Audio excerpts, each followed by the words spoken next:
a short trivia about this bird. No, you know what? They considered it as one of the most intelligent bird among the parrot family. Did you know that? They can even think like a 3 years old child. So, ganun po sila ka-intelligent or katalino. Now, testingin naman natin kung gaano nga ba katalino ang ibon ito. Now, can you greet your classmates the standard way of greeting here in Malagos? What do you want to tell them?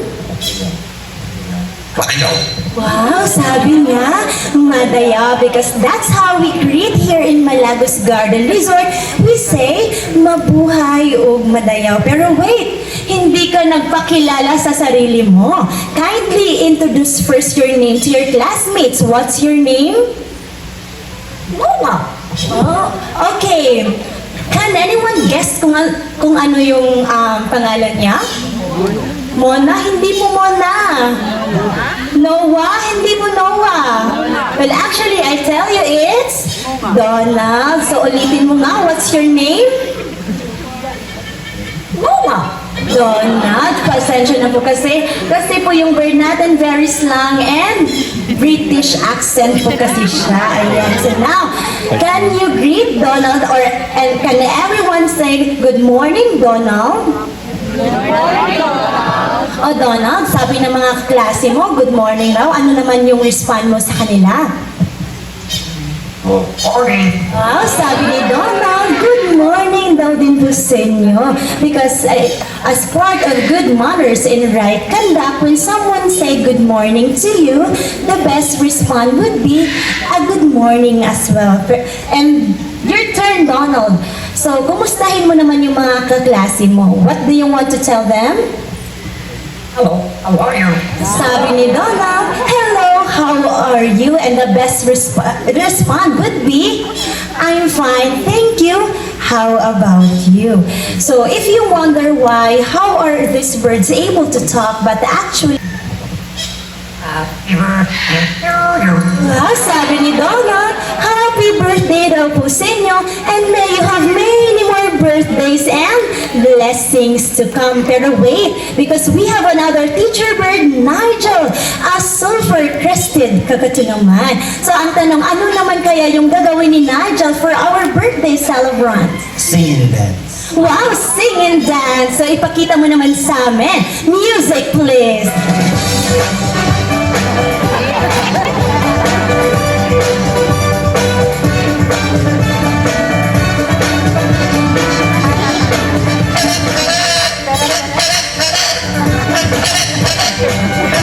Ang galing naman ni Nigel, sumayaw at kumanta pa talaga ng tarad-tarad. Ayan, thank you so much. So now let's give a round of applause to Nigel and of course to Donald. Ladies and gentlemen, meet Kapitan, a Philippine Hawk Eagle. Not a Philippine Eagle because Philippine Eagle wingspan reaches to 7 to 8 feet long. So ganun po kalaki yung mga Philippine Eagle. Kung napapansin niyo po, si Kapitan mapakaliit lang. But because of their physical features and colors, kapag lumilipad po sila, Kapitan, in our Philippine forest, napagkakamalan po sila Philippine Eagle. And since our topic is about their bird diet, so kung napapansin niyo po, may kinakain si Kapitan. And what he actually eat is a meat or karne. It could be lizards, rabbits, snakes, or even small birds. Philippine Eagle Owl. Okay. So yan po si Brian. So ang tawag po sa paglipad ni Brian from the window going down here is actually a silent flight style. It's because this bird has a very fine set of feathers and literally hindi niyo po sila maririnig lumipad no matter how hard they flap their wings just like that. And of course, I want to introduce more of our owl. Man po ay isang common grass owl and usually makikita natin in a lowland area. Can everybody please say hi, Noah? And the third owl would be Ina. Come out, Ina. So ayan, si Ina naman po ay isang Everett's Cubs owl. And now let me to share with you a short story about Ina. No, you know what? The story of Ina is a story of survival. Bakit? Si Ina po was recently rescued by Inayangan National High School teachers and principal. So nung na-rescue po nila si Ina, hindi na po nila nakita ang kanyang kasama at ang kanyang ina. That's why they decided to donate Ina here in Malagos Garden Resort. And now we are so proud to tell you that ngayon po ay inaalagaan na po si Ina ng ating animal technician and part na po siya sa ating Malagos Bridge. So ayan, so these are our lovely owls. We have Brian, Ina, and Noah over there. So if you don't Terry, come on, Terry.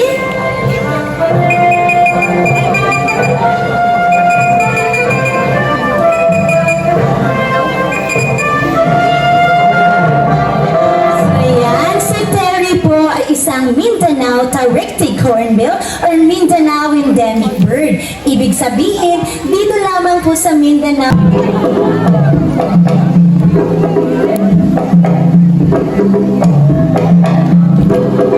So ayan, so kung kanina si Terry ay isang Mindanao Tarektid Hornbill, ito namang si Bingo ay isang Rufous Hornbill. So in Tagalog or in local term, tinatawag natin silang Kalaw, very good. And here in Baguio District, nako, napakarami po nating mga kalaw and that's because of the forest or trees that we have. Napakarami po kasi nating punong kahoy dito sa ating kagubatan. And usually, yan po ang gusto ng ating mga kalaw. And now, I'd like to share with you a unique characteristic about this bird. And you know what? This bird has a distinct look and a distinct...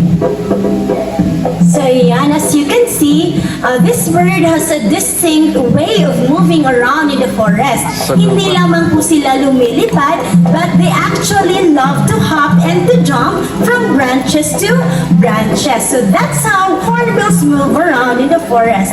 And since this time is about, we're still here in bird diet, so papakainin po natin si...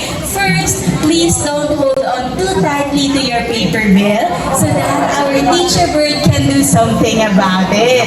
Second, wag po natin masyadong igalaw yung ating mga kamay para hindi po malito ang ating teacher bird this morning. Now, I'd like to ask, next teacher bird!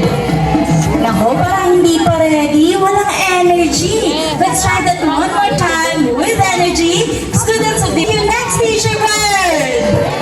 Ayan, that's the energy I'm looking for. So Collector everybody bird help me pala yan. welcome Waki! We have Waki over here with 1,000 Isang libo. Yung mga tinataas na po. Puting naninili. 150 and 20 peso bill. Pababa na raw po, ayaw raw po ni Waki. Nagibiro na everybody, no?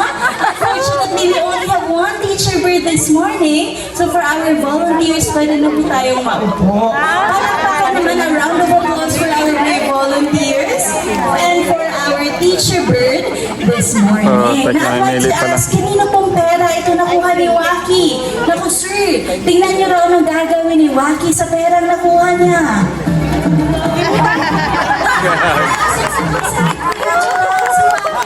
Hindi po yun kami. But anyway, thank you so much raw po sir and more blessings to come. Now for today, for our financial management class, Teacher Waki is going to teach us ano ba daw dapat gagawin pag may extra money tayo.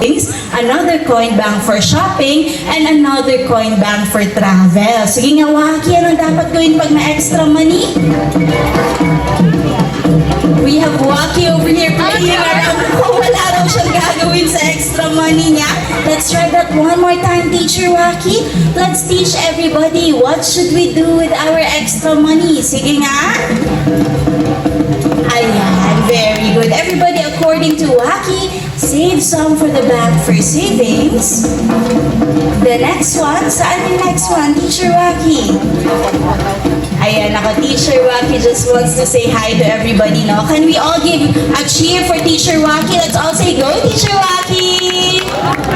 Ayan, ako, gusto daw ni Teacher Waki mag-travel. Actually, he put travel 2 times. And the last one will be for shopping. Nako. Now, Teacher Waki over here said, it's okay to indulge ourselves once in a while. Mag-travel, mag-food trip, mag-shopping. There's really nothing wrong with that. But always remember to save a part of what you earn because after all, it's not about how much you earn, it's about how much you... Ako, isa pa nga, everybody. It's not about how much you earn, it's about how much you save. Very good. That's it for our financial management class. Can everybody please say bye, Waki? Of course, bago na po papasok ulit sa classroom si Waki. Waki, anong dapat gawin sa pera na kuha? Kaka and Rookie. Ayan, unang lumabas si Kaka and Kaka is waving hello to everyone. Hello na po sabi ni Kaka. And we have Rookie over here doing his signature dance move. We headbang to say hello to everyone. Now for today, for our PE time, magba-basketball showdown raw po ang ating mga kakatoos. Of course, bago sila magba-basketball showdown, mag-warm up raw po muna sila. So sige nga, anong warm up ninyong dalawa? Ayan, nag-scooter papunta sa basketball court si Kaka at si Rookie para raw lesser carbon emission and save sa environment. Palakpakan naman for Kaka and Rookie, everyone. So nakapag-warm up na po yung ating players. Ako po yung magiging referee. Ano ba po ba yung kulang natin? What else do we lack? We lack cheerers. So from this side, after this side over here, I need you all to cheer for Rookie. So when I say let's cheer for Rookie, everybody here should say Rookie, Rookie. Okay po ba? Ayan. Now on this side, after this side over here, I need you all to cheer for Kaka. So when I say let's cheer for Kaka, everybody on this side should say Kaka, Kaka. Okay po ba? Ayan. Sige nga. Can I hear the cheer from Team Rookie? Ayan, ako parang hindi nag-breakfast yung Team Rookie. Ayaw pa naman mag-shoot ng bola ni Rookie kung walang malakas na cheer. So let's try that one more time with energy. Ayan, very good. Ang energetic naman ng Team Kaka. I think everyone is ready. Our players are ready, set, play ball. Let's cheer for the team.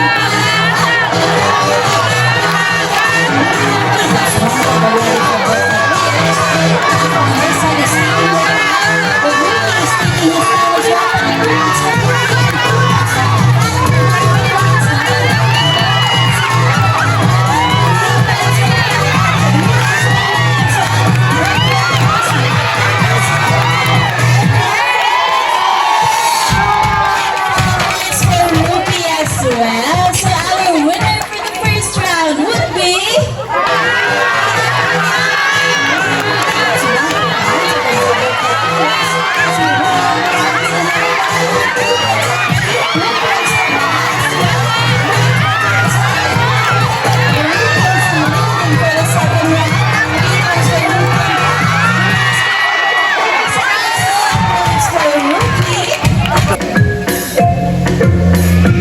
Another one.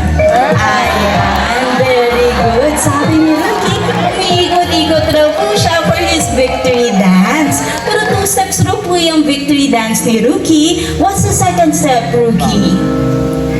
Of course, his signature dance move, the headbang. Now, bago raw po papasok ulit sa classroom si Rookie, he wants to say to everyone, bye everyone.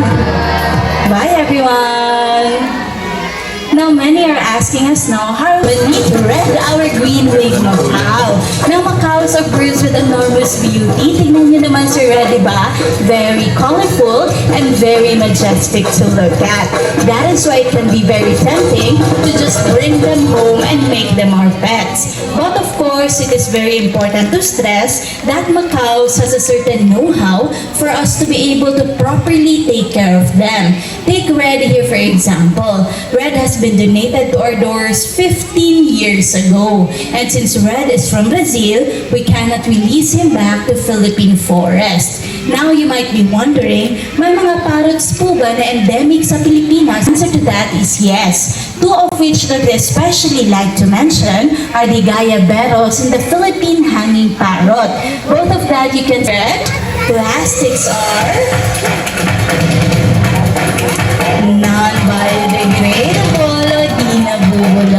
Good job, Teacher Red. Now, on this side naman, may nakita ulit si Red. May nakita siyang dahon. Sige nga, is that biodegradable or not biodegradable?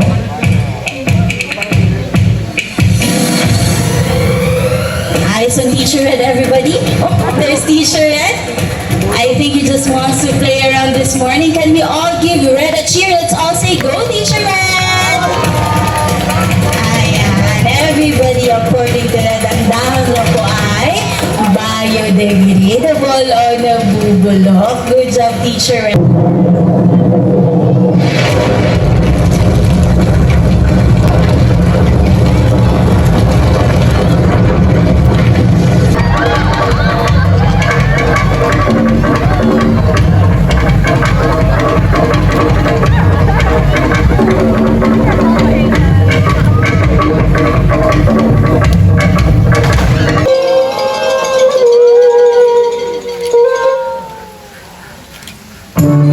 Now earlier, you might have noticed that our tribal chiefs look for these kinds of signs.